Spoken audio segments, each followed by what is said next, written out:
is something, depending on where you live, I believe you can typically find more than one wheat berry. Like if I was to go to Whole Foods my parents are from North Carolina. When I visit Whole Foods there, my dad and I like to bake together. They have a couple different kinds of wheat berries available. So you want to look for, white wheat is going to have a softer, it's a softer flavor, it's a softer texture than a hard red.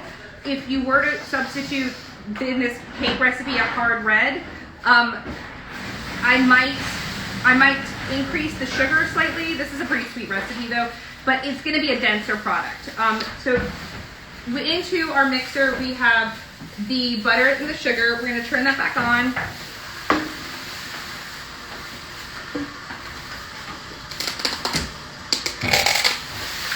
We're going to do the same thing. So muffins truly are just cakes, little cakes, and it depends on what kind of muffins you're making, but 99% of them are really just little cakes in little forms. So much like any other cake recipe, we're creaming butter, sugar, and then we're slowly adding our eggs, and in this case, vanilla. You can always use, we are using a vanilla extract. In our cakes, we like to use vanilla extract. For things like cookies, a lot of times we'll use vanilla paste. And then for more, for tarts, for jam making, things like that, then we'll use fresh vanilla. Same thing with my butter here. I want to work butter that is room temperature. So I'm going to give this a little bit of a scrape.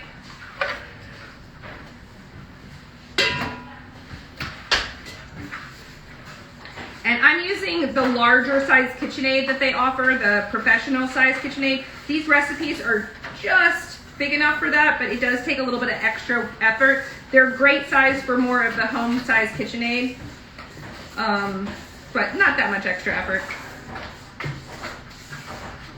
And that's just simply because it doesn't come up the sides of the mixer as much because it's just not that much product. All right, we have an interesting question. Yeah. Mary. Why do you use vanilla paste as opposed to extract in the cookies? I think that the flavor of the vanilla stands out more with the vanilla paste. So it's a flavor question for me. That's the reason. The essence is for me more of a rounding out flavor. When I put vanilla essence into a lot of things, it's balancing, but it's not necessarily announcing itself as vanilla. Of course, you could put more vanilla in if you want it to be strong vanilla flavor. The vanilla paste, I think, does say more vanilla. And so for our, we make a whole wheat, 100% whole wheat, whole grain cookie that's all hard red wheat. So the hard red wheat, the flavor of the bran and the germ are pretty strong. And then we also have toasted walnuts in that, and then a lot of chocolate. So we have a lot of really big flavors going on. So I actually feel that the vanilla paste is a better, you can taste it more. It needs to come through all those other flavors. We did get another question. Can you take it now? Or? Sure, no, I can take it now. No, okay. Well, how do you choose between white wheat and einkorn for different recipes? And I know you addressed that a little bit earlier, talking about the nutty flavor and so forth, but not just einkorn. When you're adapting any recipe, what's your method? What's my thought process? Yeah. First, flavor. So, like I did address the einkorn has a softer flavor, a toasty flavor. It has a softer texture. It does better in.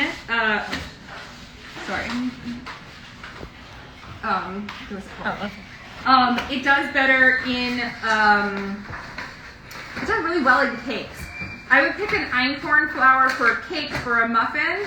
For a cookie, I think something that is a little bit more robust, white or red wheat is nice. And then the more you bake, if all you bake with is white flour all the time, it's going to take a little time for your palate to adjust to what white wheat tastes like, what red wheat tastes like, what einkorn tastes like.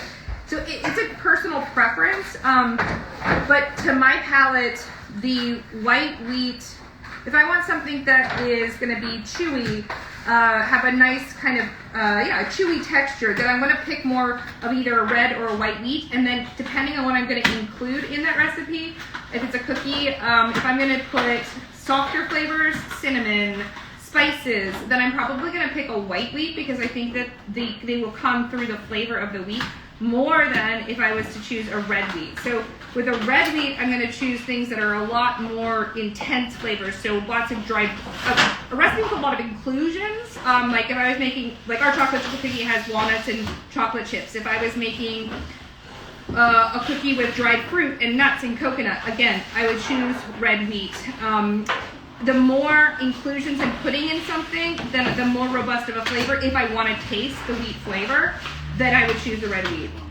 If I'm making something like a sablé, something that's crumbly in texture, then I love to use buckwheat, or I love to use rye flour.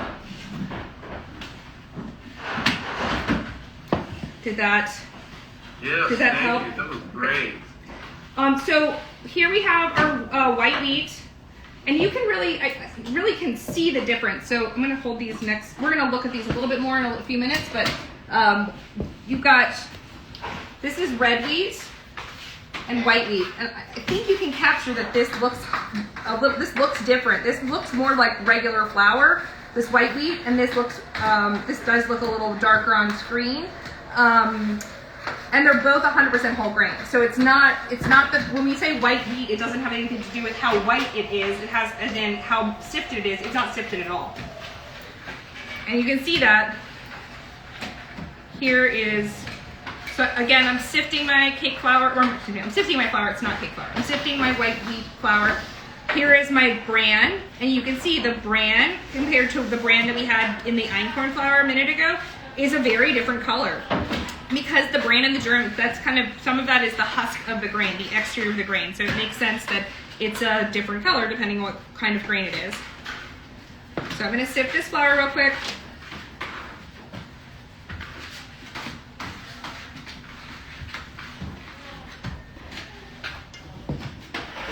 And then I'm going to, like a lot of basic cake recipes, I'm just going to be alternating between my wet ingredients and my dry ingredients now. So I'm going to be alternating between flour and the milk. You could also use in this recipe buttermilk. And I didn't really note for you guys, but my salt and my leavening agents were already mixed in with my flour, so they're just getting sifted in with the flour as well. How fine is your screen that you're sifting through? It's quite fine. Don't know if it has a number on it, but it is very fine. I'll try to show it in a second. I have a question, if I may. Yeah, of course. I saw that you have vodka on your national shipping order, that you're shipping stuff everywhere. Yeah. What flour are you? Is that the only viennoiserie you make? And no. So flour. Yeah. You use for viennoiserie? So the viennoiserie is, we've got a couple different, we make quite a few different kinds of doughs here in the viennoiserie category. The einkorn, the vodka itself is predominantly just conventional organic flour in the actual final dough. In the sponge for the dough, or in the pre-ferment for the dough, we use our starter, which is fed with whole wheat as well as rye. So there's a little bit of that woven through that recipe. We also have a product, we make a Danish. The Danish is 100% whole grain. And the choices there, today's class we're talking a lot about baking classic breakfast pastries. They're kind of 1, 2, 3 steps. With cream, somehow incorporate butter. All these recipes have butter in them.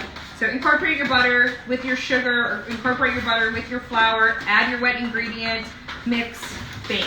Pretty simple, right? So that's part of the reason I chose this kind of recipe, because the steps in these recipes I kind of think of flour as sort of like, I don't know, like we're in it together. So how can I help this flour be successful in its product? If I picked, if I picked rye flour to make these muffins out of, these blueberry muffins, that rye flour would have a hard time being successful in this recipe, because we do need some gluten, we do need some structure, and rye flour doesn't have a lot of either of those things. Rye flour is wonderful, it's wonderful in a lot of things, but I want to set myself and my product and my flour up for success, and so rye flour is going to be a lot better utilized in something that is not going to be leavened very much, that is going to be more mixed, cut, baked. So a cracker, a cookie, a crepe. Those are all going to be great. Rye's going to do great in those things. But rye's not going to do as well in a muffin. So in our viennoiserie, the same thing. We do a whole grain Danish, but it's a Danish, it has egg in it. And that egg helps that whole wheat be successful in what we're asking from it. Thank you. Yeah, of course. And we have another question. Do you have a recommendation for egg substitutions in these formulations? Let me think about that for 1 second. Circle back to that.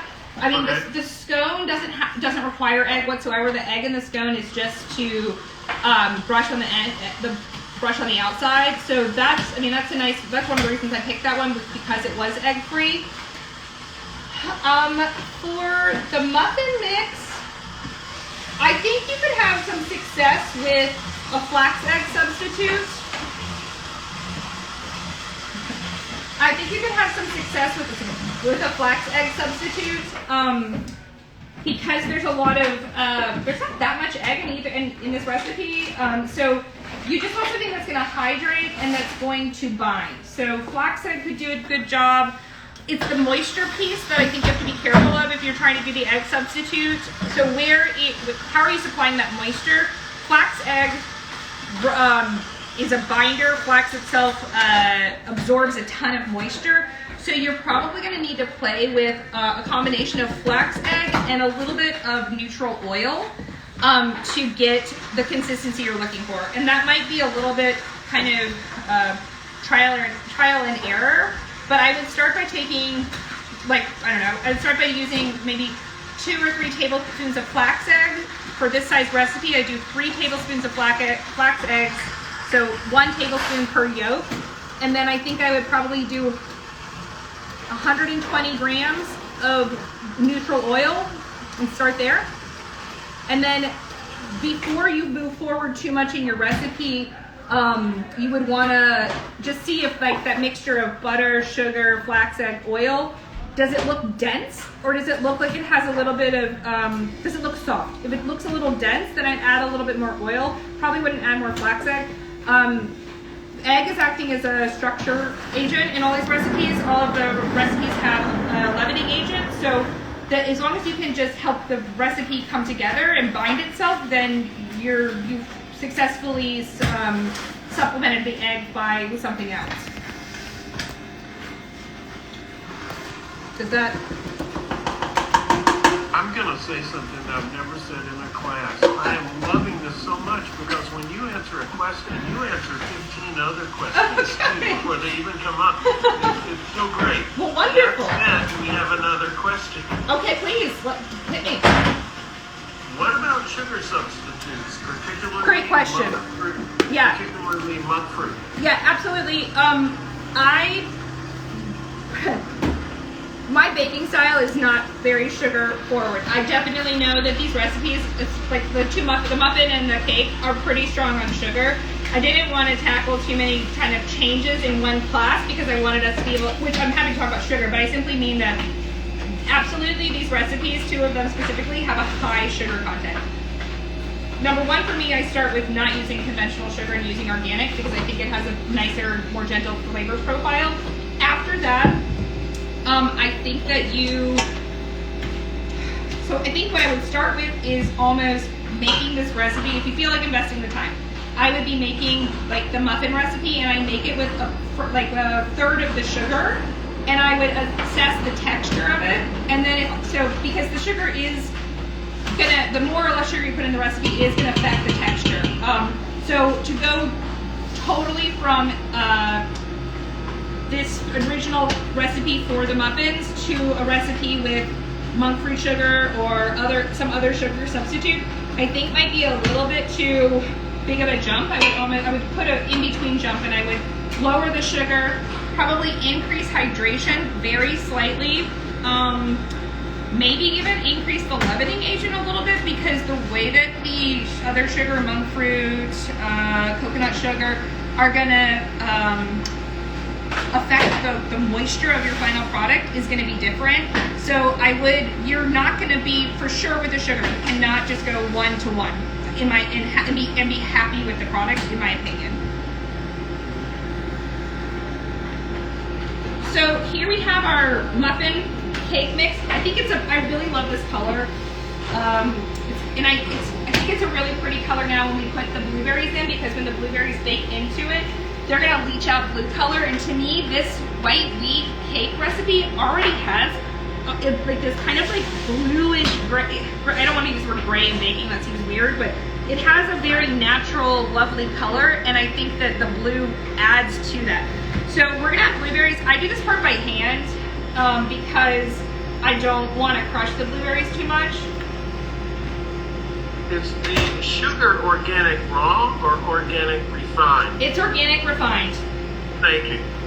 And I'm sorry, Peyton, I misunderstood your question. Yeah, it's organic. It's organic refined. We do use organic raw sugar. We use it typically I like to use it as a topping agent for like a bran muffin or a cookie or things like that. But we don't use it I don't typically use it in like something like a muffin, but you could. And then before I scoop those muffins, we're gonna mix our crumble. So for our crumble, I have the ingredients from the crumble. You can have more fun with this recipe if you wanted to add oats. The crumble's a great place to pull from your cupboard. I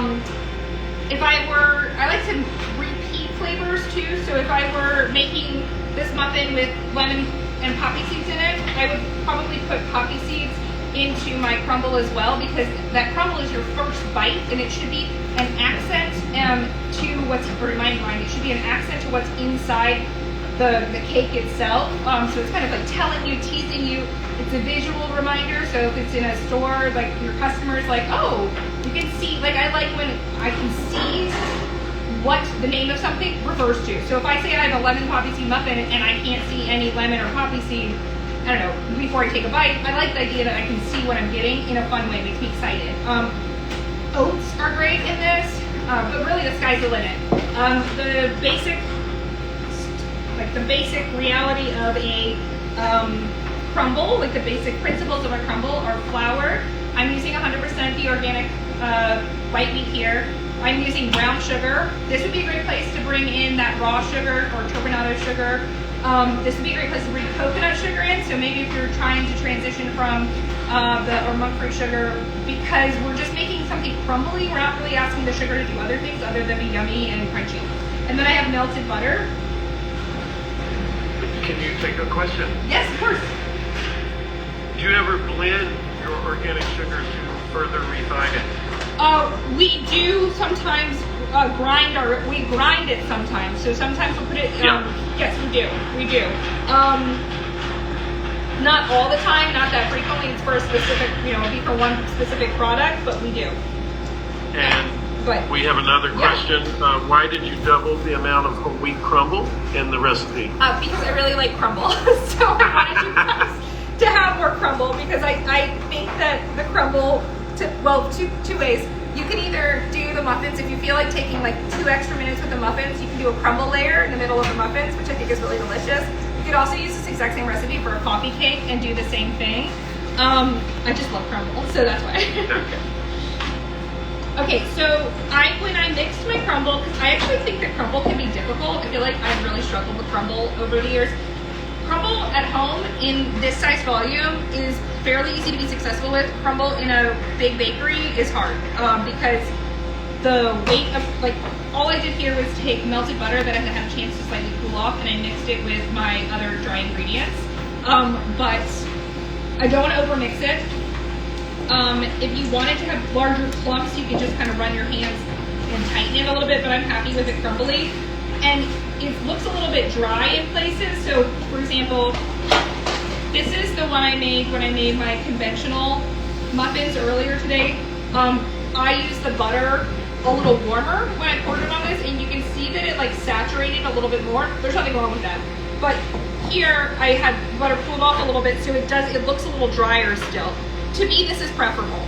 So that just means all it takes is just Melt your butter, let it cool off for a couple of minutes, 5 minutes, depending on how cold your baking space is, and then pour it on top. So now I'm gonna